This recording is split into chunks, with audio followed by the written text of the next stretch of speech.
Myself Divakar from KB Inter College Payapur, Bahraich. आज के video में हम लोगों ने जो शीर्षक चयन किया है वह है डिफेक्ट्स इन विजन, यानी दृष्टि दोष। Defects in vision.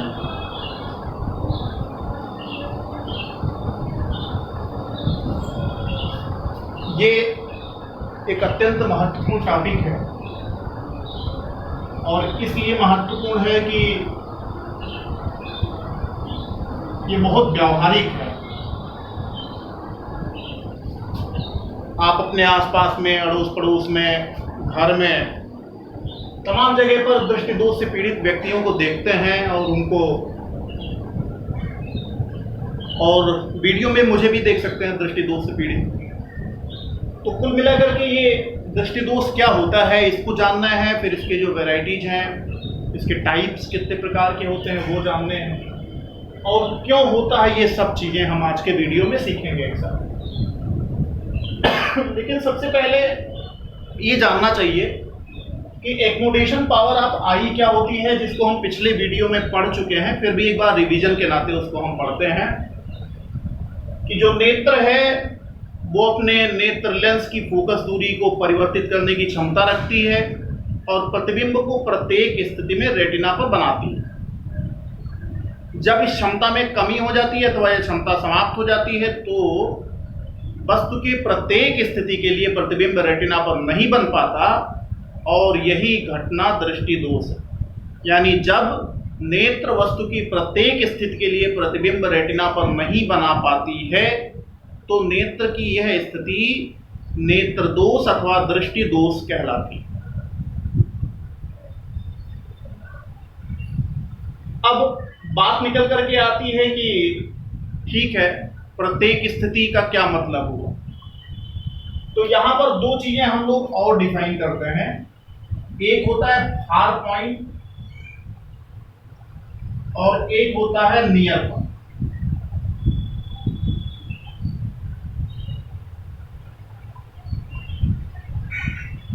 Far point क्या है?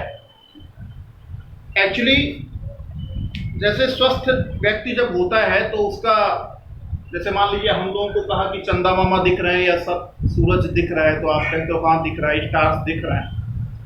इनकी डिस्टेंस कितनी है हमारी आंखों से? तो बहुत दूर है, यानी इनफाइनाइट।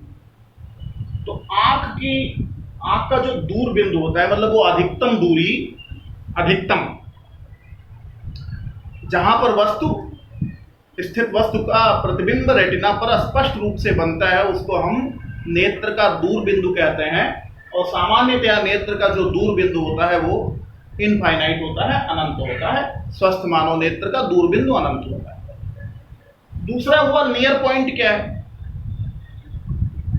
तो हमने कहा कि नियर पॉइंट में जैसे मान लीजिए कई बार होता है कि लोग कहते हैं कि आप इसकी जो रिफिल है उसकी निब देखो और उसको ऐसे ऐसे लाते हो, फिर पता लगता है कि अब ये दो होने लगी। तो जब आप उसको पास ला रहे हो तो आंख क्या कर रही है? समंजन क्षमता का उपयोग कर रही है। एक्मोडेशन ऑफ पावर यूज हो रहा है आंख का, और उसकी जो नेत्र लेंस है उसकी वक्रता लगातार घट रही है। ऐसी परिस्थिति में आंख अपनी अधिकतम समंजन क्षमता का उपयोग करके जिस न्यूनतम दूरी पर स्थित वस्तु का स्पष्ट प्रतिबिंब बना लेती है उसको हम नेत्र का निकट बिंदु कहते हैं। एक बार फिर सुन लो। मानव नेत्र अपने अधिकतम समंजन क्षमता का उपयोग करके जिस न्यूनतम दूरी पर, जैसे ये है, अब यहां भी बना लिया, तो जिस न्यूनतम दूरी पर स्थित वस्तु का स्पष्ट प्रतिबिंब रेटिना पर बना लेती है। यहां शब्द सुन ले, स्पष्ट प्रतिबिंब। ये नहीं कि बिल्कुल आपने अधिकतम समंजन क्षमता का भी प्रयोग किया और दिख भी नहीं रहा ठीक से।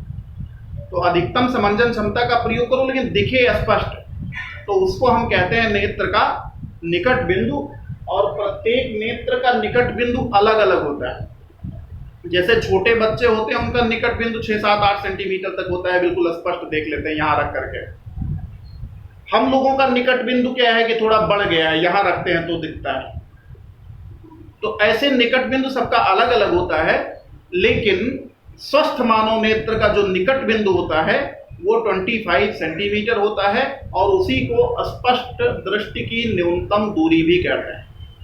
यानी मानव नेत्र से 25 सेंटीमीटर की जो दूरी है उसको हम स्पष्ट दृष्टि की न्यूनतम दूरी कहते हैं। और ये स्पष्ट दृष्टि की न्यूनतम दूरी जो 25 सेंटीमीटर आपको डिफाइन कराई गई है, ये 25 सेंटीमीटर स्वस्थ मानव नेत्र के लिए है, बीमार नेत्र के लिए नहीं। अब ये जो दो बिंदु हमने पढ़ा कि ये निकट बिंदु हुआ और ये दूर बिंदु हुआ, अब आप डेली लाइफ में कुछ उदाहरण देखो और समझो। जैसे मान लीजिए मुझे देखना है तो हम अपनी बुक को थोड़ा ऐसे करते हैं, ऐसे क्या करते हैं, थोड़ा हाथ से दूर रखते हैं। दूर रखने पे क्या हुआ कि शायद 25 सेंटीमीटर रखने पर मुझे नहीं दिख रहा है। तो जब नहीं दिख रहा है, हमने दूर रखा तब दिखने लगा। यानी हमारी नेत्र का जो निकट बिंदु है वो थोड़ा खिसक गया, दूर चला। तो हमारी नेत्र का जो निकट बिंदु है वो थोड़ा दूर चला गया। एक दूसरी सिचुएशन है, कुछ लोगों को जो उनका दूर बिंदु अनंत है, उनका चश्मा निकाल लीजिए तो वो पता लगता है कि आगे क्या है, बोर्ड दिखता नहीं ठीक से। इसका क्या मतलब हुआ कि उनका दूर बिंदु जो अनंत पर था वो खिसक आया, निकट आ गया। तो दूर बिंदु खिसक करके निकट आ गया और निकट बिंदु खिसक करके दूर चला गया। यह नेत्र में दोष पैदा हो रहा है और इन्हीं दोनों के कारण दोष पैदा होता है। इन्हीं दोनों के कारण हम नेत्र दोष को परिभाषित करते हैं, जो मुख्य दो प्रकार के नेत्र दोष हैं। अब फार पॉइंट में और नियर पॉइंट में एक चीज और समझना है कि जो दूर बिंदु होता है, तो जब कोई भी प्रकाश किरण अनंत से आएगी तो उसको हम मानते हैं कि पैरेलल आ रही है। तो दूर से जब कोई प्रकाश किरण आती है, नेत्र पर पड़ती है, तो आपको कोई समंजन क्षमता का उपयोग नहीं करना पड़ता है और उस नेत्र लेंस की जो वक्रता है वो कम रहती है, यानी फोकस दूरी ज्यादा रहती है। और ऐसी स्थिति में जो नेत्र होती है उसको हम श्रांत नेत्र कहते हैं या रिलैक्स्ड आई कहते हैं। क्या कहते हैं? रिलैक्स्ड आई। अब इसको थोड़ा सा हम एक डायग्राम बना करके समझें तो हम इसको देखेंगे।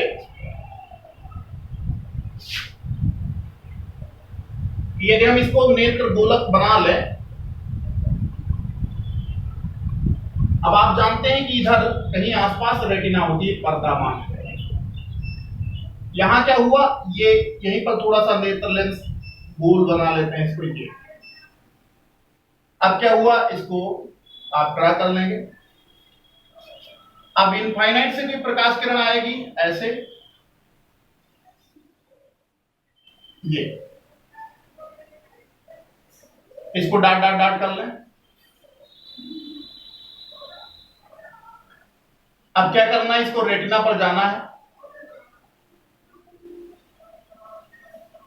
तो आंख ने लाइट रे को कम मोड़ा है, इस बात को जरा गौर करेंगे। नेत्र ने लाइट रे को कम मोड़ा है। अब मान लो यदि ये कहीं यही वस्तु रखी होती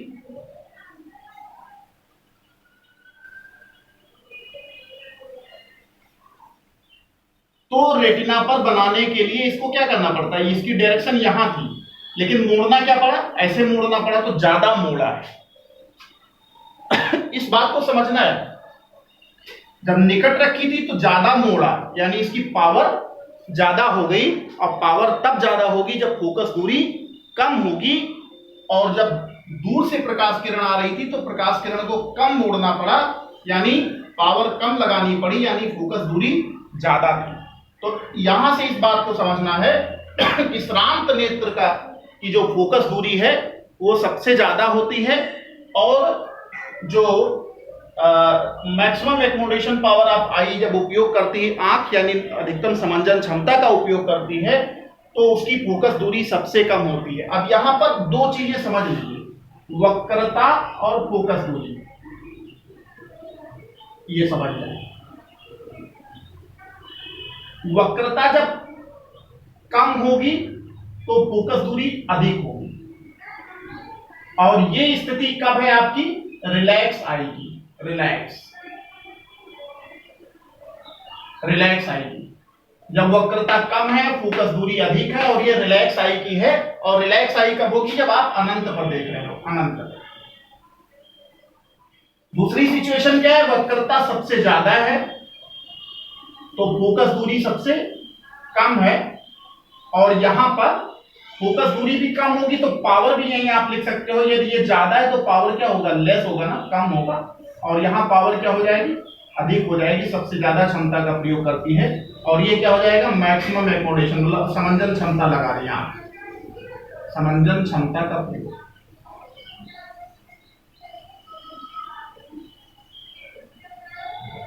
ये निकट है। तो ये दो टॉपिक आपको मैंने यहां पर लिया कि एक अधिकतम समंजन क्षमता का उपयोग कर रही है आंख, तब जाकर के ये निकट वाले जो वस्तु है इसको हम यहां पर रेटिना पर इसके प्रतिबिंब को बना पा रहे हैं। और दूसरा क्या हुआ था कि जब ये अनंत पे थी तो आंख ने सबसे कम क्षमता का प्रयोग किया और तब भी रेटिना पर प्रतिबिंब बन गया। तो ये दो सिचुएशन आपने यहां पर देखी आपको। अब सिचुएशन यहां पर आगे जो देखनी है कि दृष्टि दोष बन कैसे रहा है।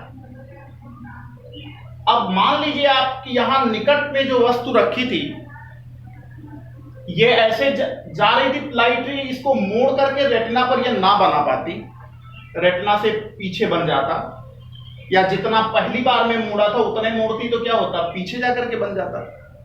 और दूसरी सिचुएशन क्या है कि यहां से ऐसे आई थी, यदि पहले इसने जितना मोड़ दिया उतना मोड़ देता तो आगे बन जाता।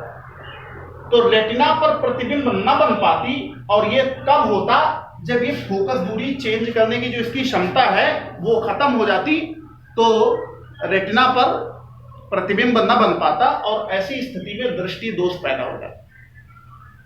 एक बार फिर समझ लीजिए कि मानव नेत्र कि जब नेत्र लेंस की फोकस दूरी को परिवर्तित करने की क्षमता यानी समंजन क्षमता क्षीण होती है अथवा समाप्त हो जाती है, तो नेत्र में प्रत्येक वस्तु की प्रत्येक स्थिति के लिए प्रतिबिंब को रेटिना पर बना पाना संभव नहीं होता, और इसी को हम दृष्टि दोष कहते हैं। अब दृष्टि दोष हुआ क्या प्रकार का? तो ये दो प्रकार का मुख्यतः होता है।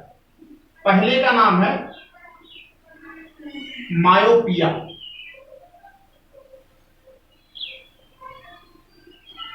मायोपिया, और मायोपिया को कहते हैं short sightedness, SIGHTEDNESS, short sightedness. इसको कहते हैं निकट दृष्टि दोष।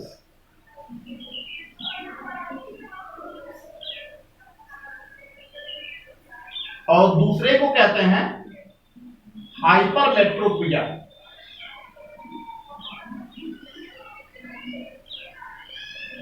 हाइपरमेट्रोपिया या इसको लॉन्ग साइटेडनेस कहते हैं, लॉन्ग SIGHTED, लॉन्ग साइटेडनेस, इसको कहते हैं दूरदृष्टि दोष।